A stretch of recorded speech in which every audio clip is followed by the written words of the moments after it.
നമസ്കാരം. നമുക്കിന്ന് റിംഗ്വേം അഥവാ ടീനിയ കോർപ്പോറിസിനെ പറ്റി സംസാരിക്കാം. പേര് സൂചിപ്പിക്കുന്ന പോലെ തന്നെ ഇത് വട്ടത്തിലുള്ള ലീഷൻസ് ആയിരിക്കും. അതായത് റെഡ് ലീഷൻ. ഇത് ഒരാളിൽ നിന്ന് വേറെ ആളിലേക്ക് പകരുന്ന ഒരു അസുഖമാണ്. അപ്പോൾ കൂടുതൽ ആൾക്കാരും ചെയ്യുന്നത് ഏതെങ്കിലും ഒരു NND ഫംഗൽ ക്രീം ഉപയോഗിക്കുക എന്നുള്ളതാണ്. അപ്പോൾ അത് ചെയ്യുമ്പോൾ തന്നെ അത് ചിലവർക്ക് മാറിപ്പോകും.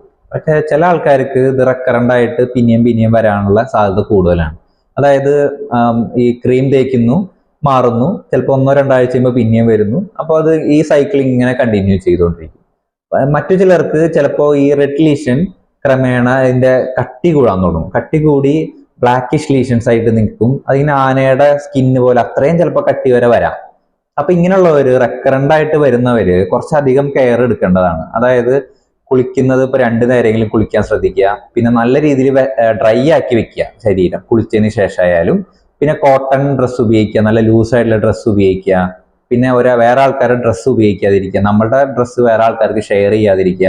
അപ്പൊ ഇങ്ങനത്തെ ബേസിക് കുറച്ച് കാര്യങ്ങളൊക്കെ അവരുടെ നിത്യജീവിതത്തിലും മാറ്റം വരുത്തേണ്ടതാണ്.